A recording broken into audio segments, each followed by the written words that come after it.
Good evening, everybody, and welcome to another edition of Fire Up Florida. Now, you got the right night. It's Wednesday night. Unable to do it on Monday because of Labor Day, but Rod Peterson is kind enough to do it here on Wednesday. The Sports Exchange will follow Fire Up Florida. George Eichhorn will be here with myself as well as on the second show as well. Rod is back in Florida. Glad to have you back in the Sunshine State, Rod. It's great to be here. Even better if we had some sunshine tonight, but it's good to be with you guys and would never miss this show. Obviously, Scott, very special night here, which we'll get into. Yeah, well, why don't you let everybody know where you are at, actually? Sure. Hey, George, I'm at a, shall I say, undisclosed location. There's a Stanley Cup party here going on, so I'm waiting to get in.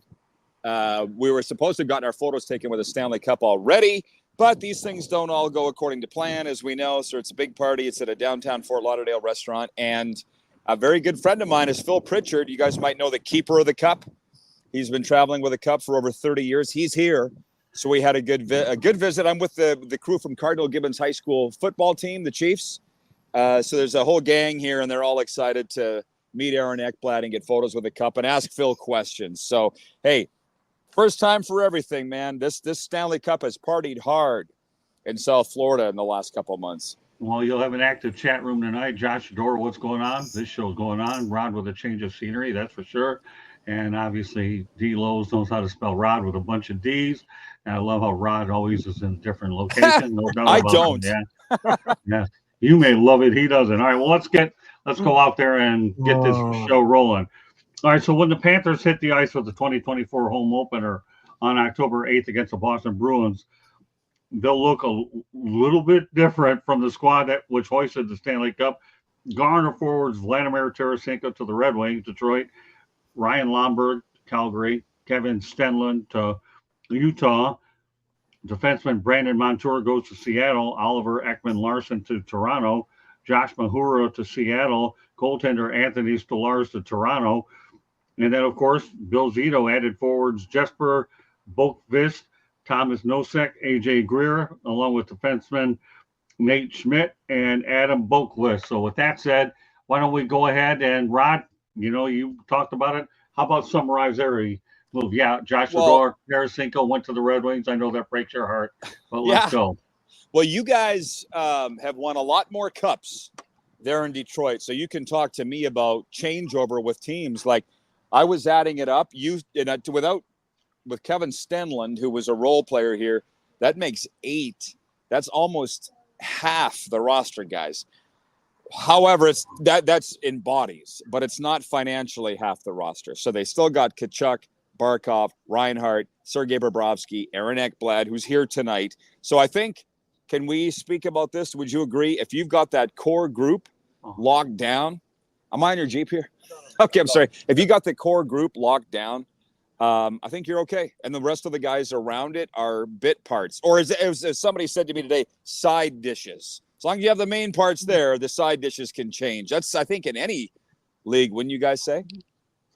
Well, without a doubt. I mean, you're talking about a salary cap era, so you certainly want to keep your core players intact, and you're going to have to fill out the roster. The NFL deals with it all the time. You're going to pay a lot of your top players, and all of a sudden you have to go out there and find other pieces as well just to fill out the roster. It's not like you can do what Mike Ilitch and buy a team or spend a lot of money. This is a much different era than it's ever been, and that's what the Florida Panthers are faced with right now. A lot of additions, and we'll see not as many additions as there are subtractions, but in the end, it's how well they play. And a lot of it's going to have to do with how well Paul Maurice is able to coach them up. So there's a lot of factors involved as well. But again, this is what they're going to be dealing with. So, whatever scorecard you had last year program, it's going to be a bit different this year.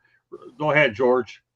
Well, yeah, I mean, and referring back to the old days, Scott, you're right on. And that is so true. Rod, when the Red Wings were doing this, when they were winning cups and that sort of thing, no, they didn't lose 6 or 7 guys after every cup. No, because it was a different world and the salary cap era, like Scott alluded to.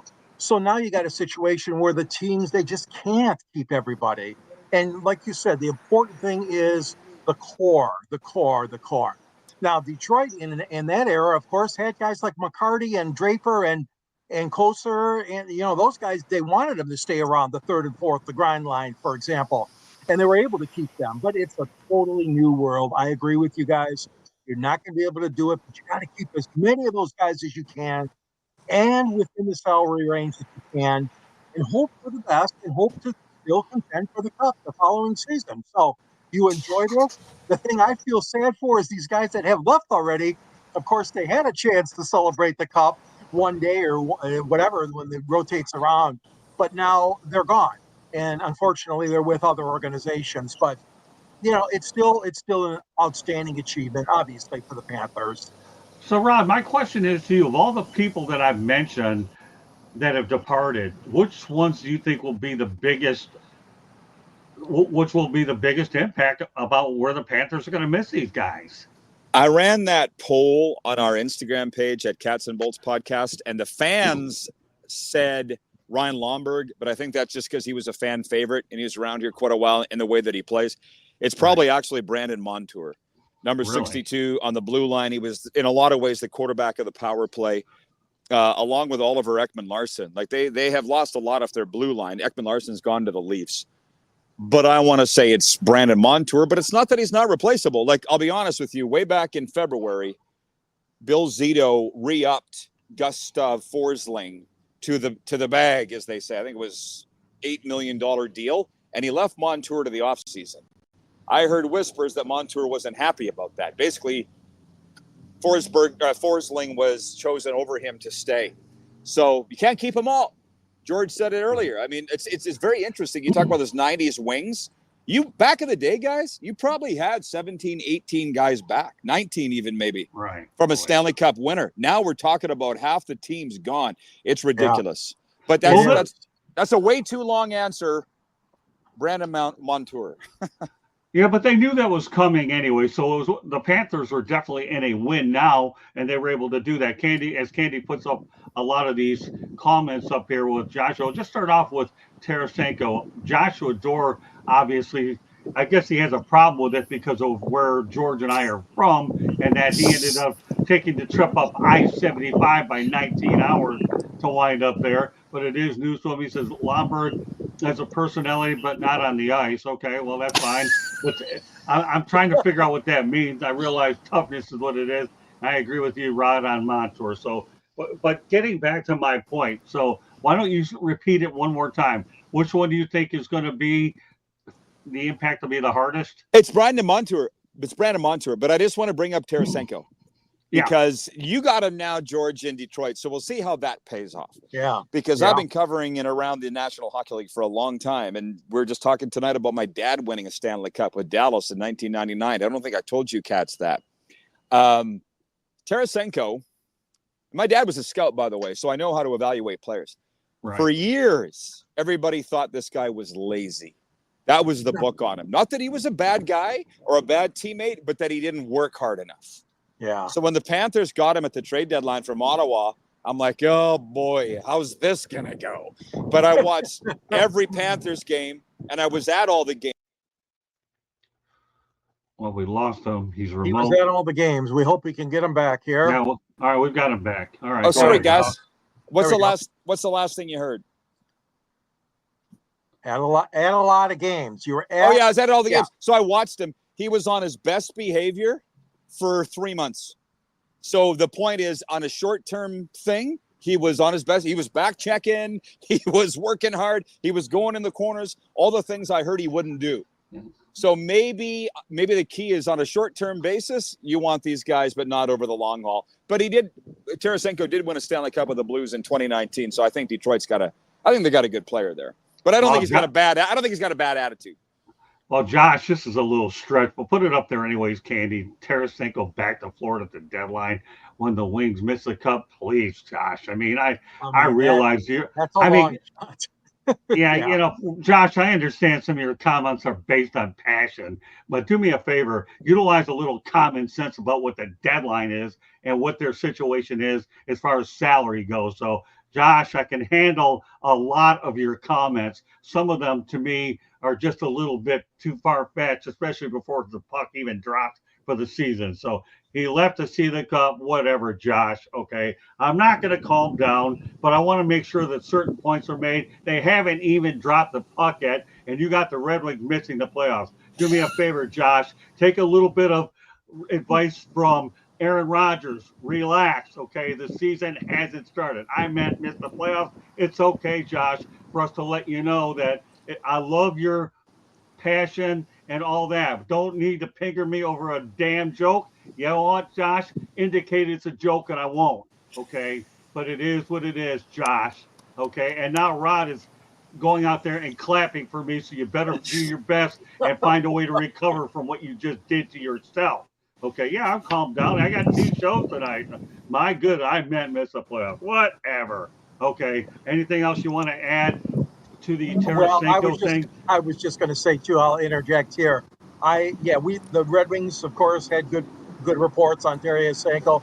I mean, I think it's a great addition for them, and I totally disagree. I know Josh says it's a joke. Well, trust me, with Steve Yzerman, you don't joke around. This team was right. This team was almost one period maybe, or one, that close to making the playoffs. Washington beat them out right at the last second. Last game. So all I'm saying is that most experts will tell you Detroit is in the hunt, obviously, not for first place, but for playoff position. So they're expecting good things. But back to you guys and the Panthers again, you can't keep all of them. No, you can't. Yeah, what, now that Josh is on a roll, let's go ahead, Candy, and move it up a little bit here. So I want to make sure that we track this guy really good tonight. I love his passion. I like the fact that he's loyal to the show. D-Lowe's, fun fact, D-Lowe's lived in Dallas 99, watched the Stars win the Cup. Yeah, that's right, they did. Okay, I guess. Okay, Scott needs to get a sense of humor. Man, don't think that would trigger you. Josh, you've known me a long time. Certain comments do trigger me, and I'll never pretend to be otherwise. But Josh, that was the second most idiotic thing I've ever heard you on this network. I think one of them that was worse. So, Josh, do me a favor, get a life, okay? Because obviously you got the Red Wings buried before the puck drops. I realize that we're talking about a Panthers show, but nobody counts a team out of the playoffs before you even hit training camp. Well, except you, okay? And that's it. So if you want to call it a ball buster, call it a ball buster. That's Joshua Door language, okay? Here we are.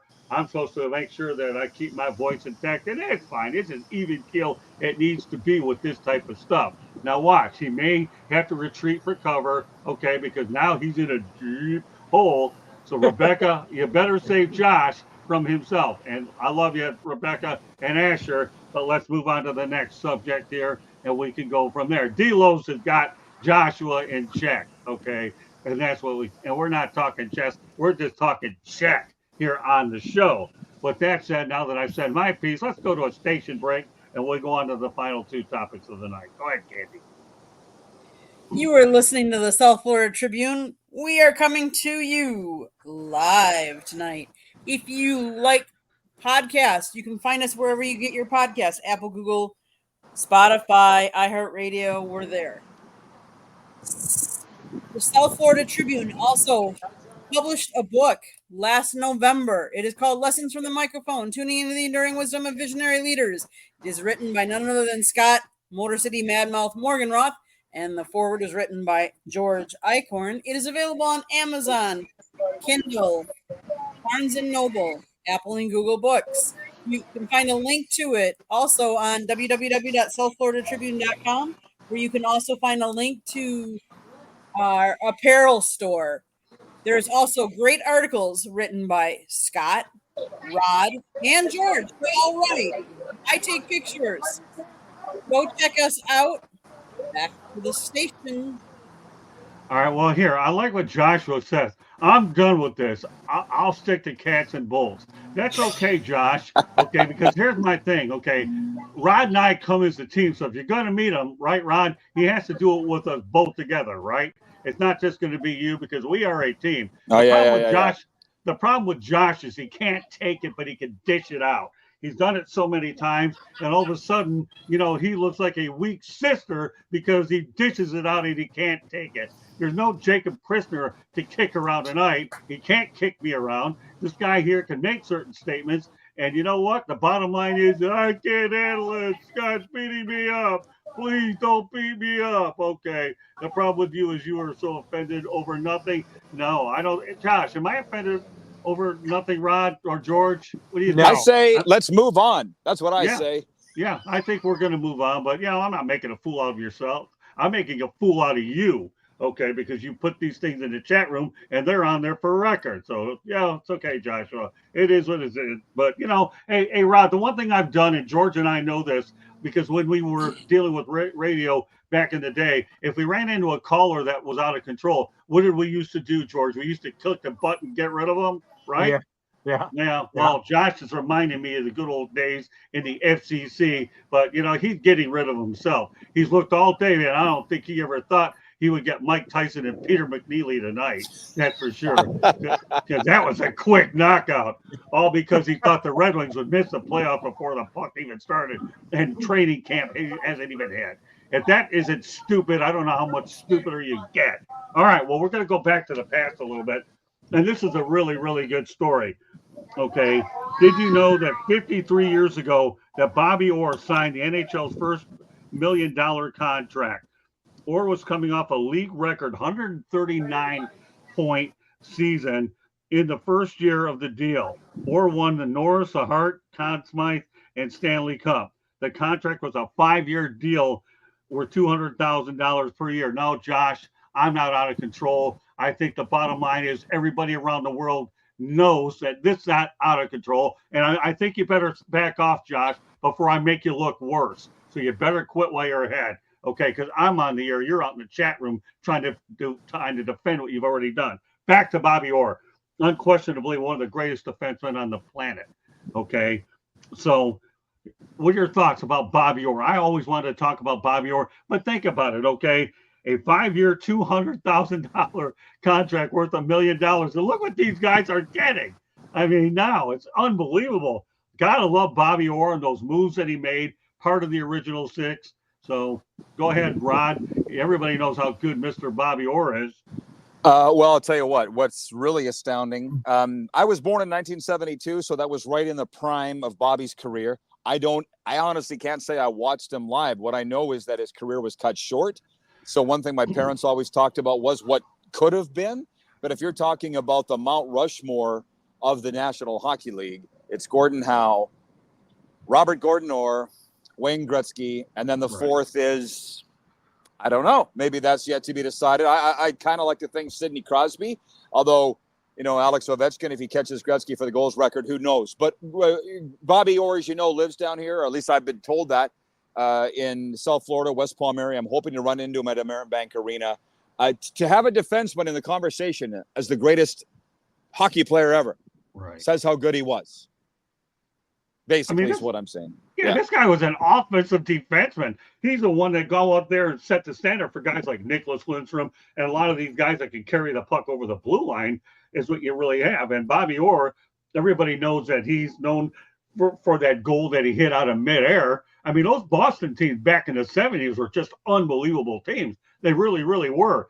And obviously, I think Bobby Orr is one of those guys that you can play anywhere. I tell you one thing, though. I think it would be very difficult to come up with a Mount Rushmore of the National Hockey League as I normally would the NBA, because these, especially the NHL, because it's been around so long. How do you pick 4 players for the league that's been over 100 years, okay, to come up? I mean, everybody's going to do it. It's a subjective list anyway, so there's no way I don't think you can be wrong. But Bobby Orr, think about it. You talk about underpaid. My goodness, 5 years, $200,000. Oh, guys, I'm going in to get the picture. Can I roll? Gotta go. All right. Well, you know what? Yeah, George and I will take it from there. Thanks a lot for being here, Rod. We'll see you on Monday night. Thanks a lot, guys. All right. Have a good time. We'll see you on Monday. All right. Well, anyway, George, you and I can go ahead and finish it off here. I'm glad that he was able to be a part of these 2 segments. And being as old as I am, I do remember Bobby Orr, but just vaguely. I mean, when the Red Wings played, obviously the Bruins in the old Olympia Stadium. But this guy, like you said, he revolutionized the game. I mean, Scott, we didn't have defensemen like that, tally that many goals and rack up that many assists and have that kind of wicked shot. I mean, Bobby Orr was just fantastic. Yeah. I do agree with you, and I'm not prepared tonight to name my 4 the Mount Rushmore of hockey, like you said, that's a very tough. I need a little bit more time to think of that one. But going ahead with Bobby Orr and that great picture of him, that flying through the air with that winning goal on the cover of Sports Illustrated. No one in hockey, any hockey lover, is going to always remember that picture, even if you weren't alive then. I mean, look back in the archives and you'll see it, and the Hockey Hall of Fame, of course. But yeah, Orr was unbelievable. That's amazing that that first contract, like you said, for $1 million 50 plus years ago. Yeah, Candy Evelyn's going to go ahead and pinch hit for Rod. What we're going to do on that final topic, though, wait, hold on. wait, Candy. On that final topic with Johnny Gaudreau, we're going to hold that over for Rod to comment on Monday, so he has an opportunity. But right now, the guy got an opportunity to go out there and do what he's got to do. I'm glad he was able to chime in on those particular subjects. All right, go ahead, Candy. I don't know. The greatest ones, Mario Lemieux, Wayne Gretzky, Bobby Orr, and Gordie Howe. Would that be your Mount Rushmore? Mario deserves a lot of consideration. I'm not no argument with the other three for me. Well, all right, say him again, Candy. Mario Lemieux. Okay. Wayne Gretzky. Yeah, okay. Bobby Orr and Gordie Howe. Yeah, you know what? I'd have a hard time arguing against that. And I'll tell you why I would put Mario Lemieux in the conversation, because Pittsburgh was a train wreck when he got there, and he saved that team from moving is what he did, and bought it in financial straits is what he did, dire financial. Yeah. You know what, Candy? I think that would be a great Mount Rushmore. I really do. And I think it's not only what Mario Lemieux did on the ice, it's what he did off the ice to save the franchise in Pittsburgh. That's a good point. That's a very good point. I mean, yeah. If I had to, what? It's so close between, as far as talent goes, with Ovechkin, Lemieux, and Crosby. I mean, those would be other choices I'd have for the fourth slot. But no, I would not. I would take Mario Lemieux in a heartbeat on my team. Heck yeah. Yeah. Again, what decides it for me though is the fact that Lemieux saved the Penguins in Pittsburgh, and in addition to the numbers he put on the ice. Yeah. So, that's interesting. We're going to, again, we'll talk. Maybe I'll come up with a Mount Rushmore. We'll think about that on Monday. I know we're going to have a lot of other great topics. And I do want to make sure that Johnny Gaudreau will have an opportunity to run that by Rod. Right now, I'm just glad he was able to spend a few minutes with us tonight here on Fire Up Florida. Just, immediately after Fire Up Florida, we're going to have the Sports Exchange. Myself, Candy, George, and JB Ellis will join the crew as well. All right, the final topic of the night, and again, one that I wish I did not have to go ahead and talk about, but the accused drunk driver and the tragic crash that killed Blue Jackets Johnny Gaudreau and his brother Matthew worked at a rehab center. Sean Higgins, 43, is an employee of Gaudenzia, a nonprofit drug and alcohol treatment and recovery center whose corporate headquarters is in Norristown, Pennsylvania. He's charged with 2 counts of vehicular homicide after he struck and killed the brothers on bikes from behind while trying to pass the 2 vehicles as they were in town, actually, for their sister's wedding. Unfortunately, that was canceled on Friday. So with that said, Higgins told police that he had 5 or 6 beers, then failed a series of sobriety tests. So my question is to both of you, is this. What would be the appropriate punishment for him? Candy, we'll start off with you. It's tough because I'd like to say throw the book at him, because we have talked for so many years about don't drink and drive. Right. Don't drink and get behind the wheel of a vehicle. There's so many other things you could do. You can Uber, you can call a taxi cab, you can call friends, but in the same breath, most people are going to argue when is that point that they're too drunk or can't handle, or, I'm sure when he got in the car, he's probably, I can do this. I've done this for, how many times, and I didn't have that many drinks. I'm really not that drunk. But the reality is, if you have more than 1 or 2, you shouldn't be behind a car. You should not be behind a wheel. You should have a designated driver, have somebody. I don't know if he was out with friends. I don't know if the bartender would have realized how drunk he was, but I mean, your reaction time is not quick. I don't care. I mean, let's face it. We've seen how many people are texting or on their phones, and he could have been on his phone as well. You can't do those things when you're driving. Unless you're in a car that drives it yourself, you can't do those things. And you run the risk. And here he took 2 lives way too soon. Way too soon. I feel horrible for the family. I feel horrible for the sister who had a wedding plan and was going to, would have been such a happy occasion. I mean, I hate to say this, the family was probably all together for the wedding, and here now they have 2 funerals. That's just horrific. Yeah, I don't know what is enough for him, because I don't know what would be enough to teach him a lesson.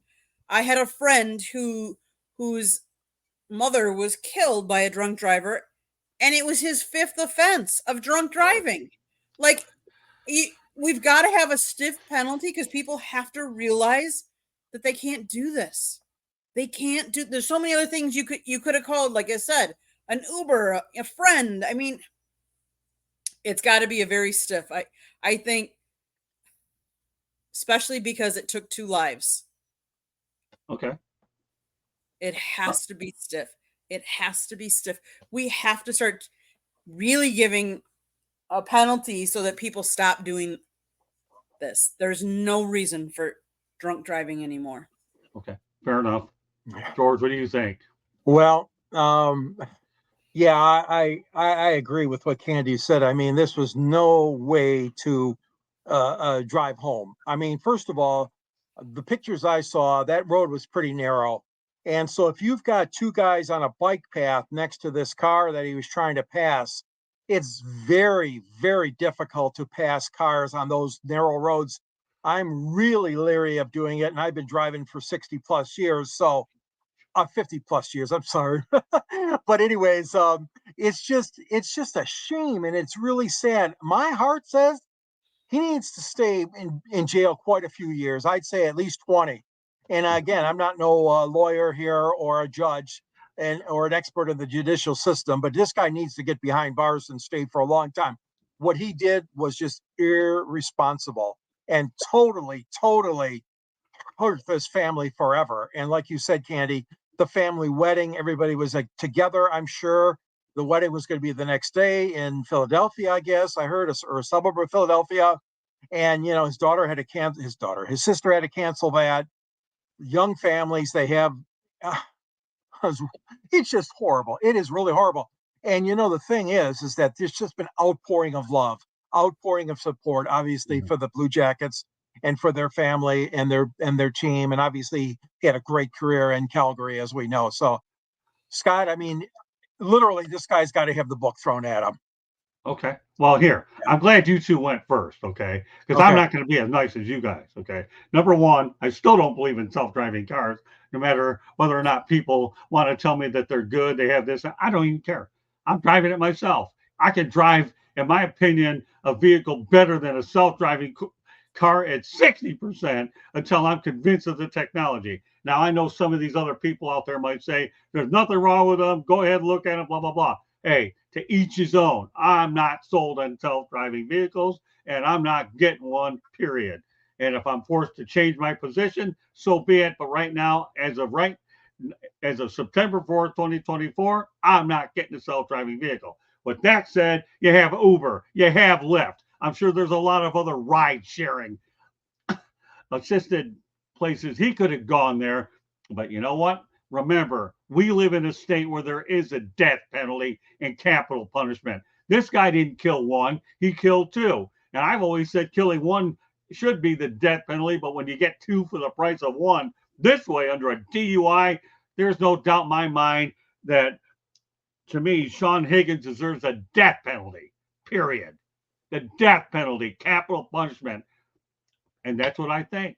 And it's a shame because you know what? The Columbus Blue Jackets, it would be a shame with any organization that had to experience this trauma. It really is. But there's an organization trying to turn it around, and they haven't been able to turn around. Now you take away their marquee player, but it's not about the player. Like you guys said, it's about the families, the kids. It's everybody that's affected, the organizations. And to see these two guys taken way too early, to me, is something that's just unfathomable. And they, again, mind you, they went in there. They were in town for the sister's wedding. But I'll be curious to get Rod's take on this. And we will bring this back, George. You'll be on Monday night as well for this particular show. And we'll be able to get Rod's opinion on it. Obviously, he is in a special place tonight. I'm glad. I hope he can soak it all in. I'm glad he's back in Florida. But he will talk about that, and we'll give him a little more time on or as well as some of the other things I'm going to come up with. But capital punishment, death penalty, that's where it has to go. Any closing thoughts about this show here? Obviously, we had some really good topics lined up for the sports exchange, but just and like you said, Scott, I mean, on the eve of training camp, on the eve of what is more or less a joyful period in hockey, because you're exciting, you're going to camp, you're just like any sport. All the fans are pumped up, excited, and it's just so sad that something devastating like this, and it's not just hockey, it's just not the NHL, it's people's lives, and it's people that were taken away from us and they shouldn't have been because of this knucklehead and getting on the road when he shouldn't have been. And it's just sickening. It is. But we'll talk more, we'll get Rod's opinion too, like you said, on Monday. But it is a good time for hockey right now in general because the teams will start going into camp very soon. We're kicking off the football season, but now we're also talking hockey already because September is that time of year. It is. I mean, and kudos to the Florida Panthers.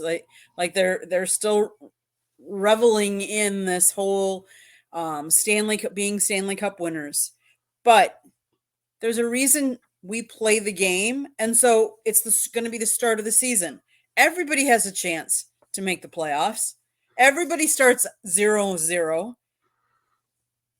Good luck to everybody. I mean, like you said, it's the eve of training camp. Yeah, by the way, Rod just sent me a text message of him with the Stanley Cup. So, Candy, we'll make sure that you try to get it on Monday's show so that everybody out there can see it as well. But meanwhile, pretty good topics. We're going to talk about Bobby Orr, and I'm going to add one or two more to make it a little bit more beefy on Monday. I'm just glad that we were able to get a show in here this week under a very condensed week. And, my objective here as a broadcaster is to be objective. And the one thing I've learned covering spring training, as well as a lot of preseasons with any sport, is you don't talk trade deadline, okay, before you even start the season. And if this guy thinks I'm piling on, get over it, man. I don't care if I'm talking about it later, but because we want to keep things in good spirit here. We really do.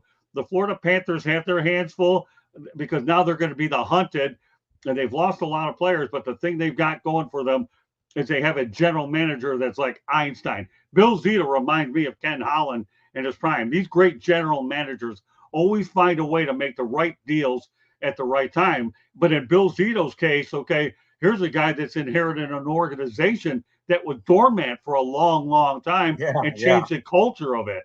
I mean, geez, oh, Pete, they fired Gerard Gallant off an airplane is what they did and made him fly back on his own. And the list goes on and on and on. So in retrospect, they've made a lot of changes, but now it'll be up to Paul Maurice to try to put it all together. And I'm sure he will. He's an excellent coach. And, let's face the reality. He tried to make a lot out of nothing in Winnipeg and certainly took the Carolina Panthers to the Stanley Cup finals, when they lost to the Red Wings. But all in all, I think we probably did all right. But I'll tell you what, I'm not one to judge or be critical of what we do here. All I can do is prepare the shows, make sure all the facts are there, and give everybody on the crew an opportunity to be objective and speak their mind in the most passionate way possible. And that's what we're certainly looking to do tonight. So, yes, Rod, if you're listening out there, a lot of what we have tonight will not – you'll have a crack at it on Monday. So enjoy your time out there as well. So, Candy, why don't you go ahead and give us one more station break? We'll wrap it up, and we're going to get ready to go to the Sports Exchange shortly. So the South Florida Tribune Publishing Company published a book last November. It is called Lessons from the Microphone, Tuning into the Enduring Wisdom of Visionary Leaders. It is written by Scott Motor City Madmouth Morgan Roth, your host tonight. And George wrote the foreword. It is available on Amazon, Barnes & Noble, Kindle, Apple and Google Books. There is also a link on our website, www.southfloridatribune.com. Scott writes articles, George writes articles, Rod writes articles. Go see all of them. George recently wrote a Lions preview. Rod wrote about NHL. And Scott, your last article, what was it regarding? We're writing about the Miami Marlins, but I'll be doing a lot. I have one or two more Marlins stories left. And of course, we're getting deep into the Miami Hurricane. So we got a lot of stuff as well. So yes, if you see that red subscribe button, click it, like us, share us with all your friends and family. We have all kinds of great content on our YouTube. Monday nights is typically where you'd find this show, Fire Up Florida. And then later on Monday nights, you'll see 108 Stitches Baseball Talk. Tuesday nights is Inside the Pigskin. So we're talking football, all kinds of football. Wednesday nights is Sports Exchange, where you never know what we're going to be talking about, but typically sport related. And then Thursday night, we have Fire Up, which is the first installment of the Fire Up series. And we talk about anything and everything you just never know. That show is hosted by me. Tuesday nights, you can also find me on Chicks and Salsa, where us chicks are talking sports. This last week, we previewed the NFL season and which teams we thought were going to take which division. You can always email us if you have any show ideas, southfloridatribune@gmail.com. If you'd like to advertise or sponsor a show, you can call Scott 954-304-4941. If you missed any of that, it's all been scrolling on the bottom. But again, go check out our YouTube channel. If you like Miami Hurricanes, we actually have some hurricane videos from after the Gators game. We have press conferences from the Hurricanes. We have all the shows I listed earlier. Go check it out. If you like to listen to podcasts, wherever you get your podcast, we're there. But go get Scott's book. It talks about his 40 plus years in the business, and he tells all kinds of good stories. So go get your copy today. See how media has changed over his 40 plus years in the business. Back to you, Scott. All right. Well, actually, back to George Icorn. Let everybody know how they get a hold of your get your book.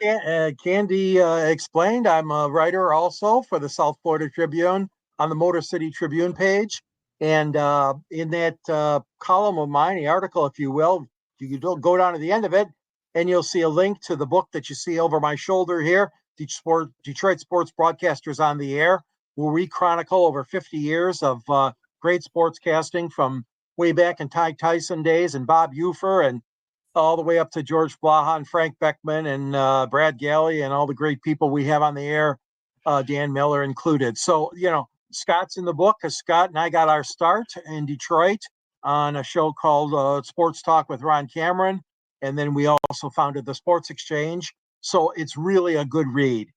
You can read me also on locally in the Detroit Monitor, but also you can, follow me on X at SandG Sports 99, and also on LinkedIn. And I'm frequently on Twitter as well. And also don't forget, just email me if you want. You got a program idea topic, send it my way, gicorn@yahoo.com. So always glad to be part of this show, 108 Stitches, and I have a great time with this crew.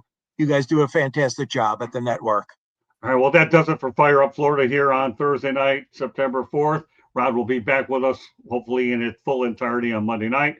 Meanwhile, we want to thank everybody for joining us. We appreciate the participation in the chat room when we had it, okay? But, again, George and I have always tried to pride ourselves about doing is just making sure that everything that we go out there, we try to just keep it fair and real. And, we don't have to apologize for being professionals, and we never will we, George? No, not at all. All right, so with that said, coming up at the top of the hour, we have the Sports Exchange with myself, George, Candy, and JB Ellis. So on behalf of Rod Peterson, George Eichhorn, Candy Ebley. My name is Scott Morgan, Roth Motor City Madmouth. Thank you for joining us on this edition of Fire Up Florida, and we'll be back to our normal day on Monday night. Have a great weekend, everybody. Good night. Bye-bye.